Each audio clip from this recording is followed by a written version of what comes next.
We're now joined by Shaykh Haytham Tamim to talk to us about Taqwa and gaining a closeness to God in this month of Ramadan. Assalamu alaikum, Shaykh. Alaikum assalam wa rahmatullahi wa barakatuh.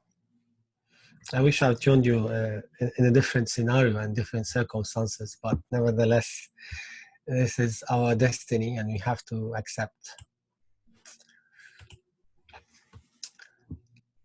Bismillah ar-Rahman ar-Rahim. Alhamdulillahi Rabbil Alameen. Sallallahu wa sallam wa baraka ala Sayyidina Muhammad wa ala alihi wa sahbihi ajma'een. Allah subhanahu wa ta'ala mentioned taqwa in the Quran in many verses, in many surahs. Actually, it's been mentioned in 258 verses in the Quran. So Allah has repeated this word, taqwa, many times in different forms. And in a couple of verses, Allah subhanahu wa ta'ala said, وَلَقَدْ وَصَّيْنَا الَّذِينَ مِنْ قَبْلِكُمْ وَإِيَّاكُمْ أَنِ اتَّقُوا اللَّهَ. So we have given the advice, wasiyah, although the translation here is about a command, but I want to focus on the word itself and the use of the word, wassayna. And we know the wasiyah, the Prophet's wasiyah and your dad's wasiyah, your mom's wasiyah, which is their will, last will. So Allah Azza wa Jal is giving us the advice here to practice taqwa, as He has given this advice and command to the previous nations before us. Anittaqullah. So practice taqwa. As well, we know the very famous ayah, Inna akramakum indallahi atqakum, the beginning of it in Surah Al-Hujurat. Ya ayyuhan nasu inna khalaqnakum min dhakarin wa untha wa ja'alnakum shu'uban wa qaba'il lita'arafu inna akramakum indallahi atqakum. So the end of this ayah, verily the most honorable of you before Allah Azza wa Jal is the one who has taqwa. Atqakum, the best in taqwa. And what's the meaning of taqwa now? We have different translations and different even explanation in Arabic. So plenty of definitions of taqwa. My preferred one, to be honest, among all these definitions, we have, of course, the linguistic definition and the technical definition. The linguistic definition, the word taqwa is from waqa, yaqi. It means to protect something or to preserve something. Waqahu, to preserve it or to protect it in Arabic. So taqwa derives from that root. Waqaya, yes? Waqa yaqi. So to protect yourself against Allah's anger, against what displeases Allah subhanahu wa ta'ala, then you will be a person of taqwa. The English translation, it says righteousness or God conscious or piety or these kind of things, which is not very accurate, to be honest. This is why I prefer to keep the Arabic term and then explain it, because there's no one word in English equivalent to taqwa. The common definition, which I came across from top scholars and from our teachers as well, it's فعل المأمورات وترك المنهيات. And definition, technical definition of taqwa is doing the obligations and refraining from prohibitions. This is the definition of taqwa. So a person of taqwa is the one who's doing the obligations, number one, the one who's refraining from prohibitions, number two. Can we replace this long sentence with one word? Yes, we can. It can be the person of obedience. So the one who's doing obligations, refraining from prohibitions, is not a rebellion person. He's a person of obedience. So the obedient person is the person of taqwa. To summarize the meaning of taqwa for us. And there are actually different levels of taqwa. The first level of taqwa, as the scholars mentioned, to protect your faculties from doing haram, i.e., your hand, not to pick anything haram in your hand, your eyes, not to look at anything haram with your eyes, your ears, not to listen to anything haram, and so on. So to protect your faculties from disobedience to Allah subhanahu wa ta'ala. And level number 2 is to protect your heart. Because again, I'm going with the definition of the linguistics, the protection. To protect your heart from bad thoughts. This is a higher level of taqwa. It's not just the faculties, the limbs which we have to be protected from haram, but as well the heart is the core of our body. As the Prophet ﷺ in the hadith said, ألا وإن في الجسد مضغة. Indeed, in the body there's a morsel of flesh. If it's whole, the body is whole. And if it's diseased, the body is diseased. Truly, it's the heart. So yes, the heart is the core of our body. So to protect the heart against bad ideas, against hatred, rancor, envy, all these classified as the diseases of the heart. Number 3, level number 3, to protect as well your actions from going into anything which is doubtful, being away from doubtful matters. Because the clear-cut halal haram, it's for everyone to recognize. But the doubtful matters, this is where taqwa kicks in. Unless you have taqwa, you won't refrain from it. So this is another level of taqwa. And the last level of taqwa, as Allah subhanahu wa ta'ala mentioned in the Quran, فَاتَّقُوا اللَّهَ اتَّقُوا اللَّهَ حَقَّ تُقَاتِهِ. So fear Allah as He should be feared, or be mindful of Allah as He should be mindful of, subhanahu wa ta'ala. And this is the level of ihsan. The level of ihsan which has been mentioned in the hadith, the very famous hadith of Jibreel, أن تعبد الله كأنك ترى. When he came to the Prophet ﷺ and he asked him, Ya Muhammad, tell me about Islam, tell me about Iman, tell me about Ihsan, the very famous hadith. Then the last thing he asked about is Ihsan. Prophet ﷺ answered Jibreel by saying, Ihsan is to worship Allah as though you can see Him.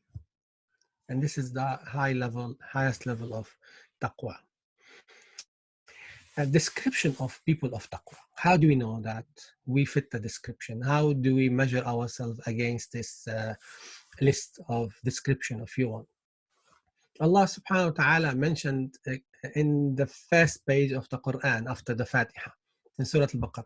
When we open Surah Al-Baqarah, in the very first page, Allah Azza wa Jal mentioned the description of Al-Muttaqeen, the people of taqwa.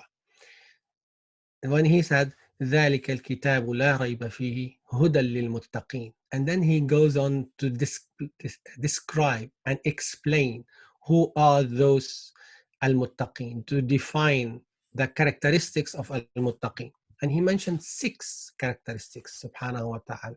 So let's go through them very quickly. He said, subhanahu wa ta'ala, الَّذِينَ يُؤْمِنُونَ بِالْغَيْبِ. So the guidance for al-muttaqeen, those who believe in the unseen. This is number 1. So people of taqwa, they do believe in the unseen. Al-ghayb, which is the hereafter and the unseen. And number 2, وَيُقِيمُونَ الصَّلَاةِ. They do perform their prayers. This is the core of taqwa, if you want. Have bondship with Allah, connection with Allah Azza wa Jal is through the salah. Especially in Ramadan, we have to boost our connection with Allah Azza wa Jal, and the highest form of ibadah, nothing equivalent to salah. Salah is the highest form of ibadah. So we have to have a quality salah, not a tick-the-box exercise salah or the autopilot salah, which we might have sometimes before Ramadan or even sometimes in Ramadan. So we need to boost the quality of our salah, and this is the right time now, inshallah ta'ala, to get our salah right, because this is part and parcel of being a person of taqwa. وَيُقِيمُونَ الصَّلَاةَ. And the word Allah used here, yuqimun. He didn't say yusallun. And there's a difference between the two. Yes, of course. Yuqimin something and yusallun something else. So he could have said yusallun instead of yuqimun as-salah. But he used the word yuqimun as-salah. Sometimes it's been translated as performing salah or establishing the salah. But the Arabic is much deeper than that, to be honest. Iqama in Arabic, linguistically, just to give you a flavor. Linguistically, iqama, it means to straighten something. Aqama shay'a, to make it straight. Yes? So salah, Allah used the term yuqimuna with the salah to show us that the salah should make us straight.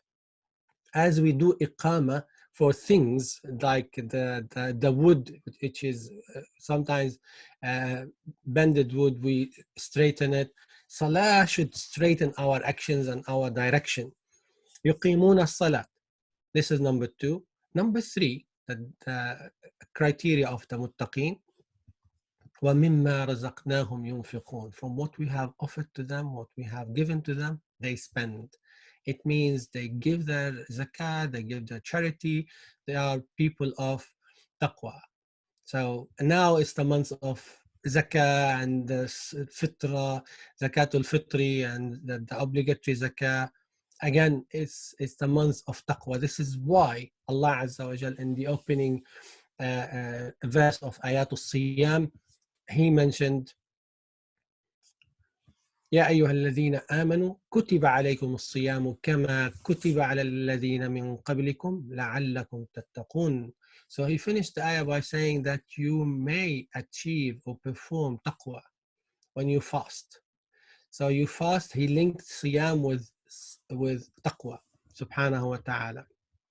And in fact, this is the common denominator between all the forms of worship. Salah, siyam, hajj, and zakah, all of it achieving the taqwa in our life. وَمِمَّا رَزَقْنَاهُمْ يُنْفِقُونَ. So if I'm easily spending from what Allah has given to me, then this is an indication that, alhamdulillah, I'm a person of taqwa. If you do find yourself hesitant, not very sure, I'm struggling to pay my zakah or to be charitable, then we need to work on ourselves more, because we have some lack of taqwa, lack of obedience to Allah subhanahu wa ta'ala in that direction. And then Allah Azza wa Jal says, وَالَّذِينَ يُؤْمِنُونَ بِمَا أُنزِلَ إِلَيْكَ. And those who believe in what has been revealed to you. This is number 4. وَمَا أُنزِلَ مِن قَبْلِكَ. 5. And what has been revealed before you. So we believe in our book, we believe in the previous books as well. This is part and parcel of taqwa. وَبِالْآخِرَةِ هُمْ يُوقِنُونَ. And they do believe in the hereafter. This is number 6. So these are the 6 criteria, main criteria of people of taqwa. And Allah Azza wa Jal wants us to recognize that if we want to be people of taqwa, then we have to recognize these criteria and follow and be on that path, inshallah ta'ala. What are the fruits of taqwa? We have many verses in the Quran about taqwa, yes. Allah defined what is the criteria, what are the criteria of people of taqwa. Okay. What are the fruits of taqwa? Beautiful verses in the Quran. Allah subhanahu wa ta'ala mentioned in Surah Al-Nahl, Inna Allaha ma'al ladhina taqaw. Allah is with those who are practicing taqwa. It's a beautiful verse. And of course, we have very limited time. The ma'iyya here, that he's with. It's of course a metaphor, but it means he is supportive, he is protecting, and he is inspiring, and he is always with us subhanahu wa ta'ala in that form. And the second ayah in the Quran as well about the fruits of taqwa, Wallahu waliyul muttaqeen. He is your protector if you are a person of taqwa, in Surah Al-Jathiyah. And as well, this is my favorite one, Inna Allaha yuhibbul muttaqeen. Allah loves people of taqwa. So if you want to be loved by Allah, then practice taqwa. Who doesn't want to be loved by Allah Azza wa Jal? So Inna Allaha yuhibbul muttaqeen. Allah loves al-muttaqeen. And in another ayah, Allah says, subhanahu wa ta'ala, In tattaqullaha yaj'al lakum furqana. When you practice taqwa, Allah will give you a criterion how to distinguish between what is right and what is wrong. And only people of taqwa will have this criterion. In another verse, Allah subhanahu wa ta'ala mentioned, وَمَن يَتَّقِ اللَّهَ يَجْعَل لَهُ مَخْرَجًا. And whoever practices taqwa, Allah will find an exit for him from his difficulty. And we have now the difficulties which we are facing. So we need to boost our taqwa more in order to get an exit from this pandemic, inshaAllah ta'ala. And then he said, وَمَن يَتَّقِ اللَّهَ يَجْعَل لَهُ مِنْ أَمْرِهِ يُسْرًا. And whoever practices taqwa, Allah will ease his affairs. He'll give him ease. So if you want ease to come through, then practice taqwa. Allah will give you ease, inshaAllah ta'ala. And then acceptance is related to taqwa as well. إِنَّمَا يَتَقَبَّلُ اللَّهُ مِنَ الْمُتَّقِينَ. Allah will accept only from those who are with taqwa. And here it's about ikhlas. The meaning of taqwa here, it's about sincerity. So those who are people of taqwa have sincerity. And Allah Azza wa Jal says about people of taqwa as well, وَاتَّقُوا اللَّهَ لَعَلَّكُمْ تُفْلِحُونَ. If you want success, then have taqwa. You will get into success in the dunya and in the akhirah, inshaAllah ta'ala. إِنَّ لِلْمُتَّقِينَ عِنْدَ رَبِّهِ جَنَّاتِ النَّعِيمِ. So for those who are practicing taqwa, عند ربهم, they will have جنات النعيم.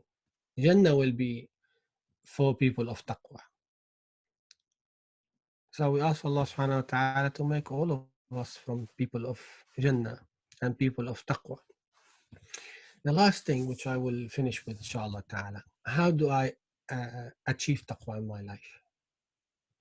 Number one, practical tips. We have to fear Allah Azza wa Jal, but not the fear which prevents us from doing stuff and things. Fear mixed with love of Allah Azza wa Jal, with glorification of Allah, ta'zeem of Allah Azza wa Jal, and hub of Allah Azza wa Jal. So we have to create this balance, hope and fear together in order to get it right. We have to avoid, number two, doubtful matters. This is the feature of people of taqwa. We have to do the obligations and refrain from prohibitions. And we need to do continuous accountancy to ourselves. Check our records, check what we have done today, and keep an eye on your actions, on your words, on your shortcomings, and so on and so forth. And the last thing, of course, short list, we can go beyond this, but short list, a good character. People of taqwa, they have good character. So we need to work on our good character. I know we have plenty of flaws in our character, but this is the right time to change our habits. The scientific research says in order to establish a new habit, you need between 21 days to 30 days or so. So Ramadan is spot on, 30 days. We can get rid of bad habits and establish good habits, inshaAllah ta'ala. And this will help, inshaAllah, to boost our taqwa and be closer to Allah subhanahu wa ta'ala.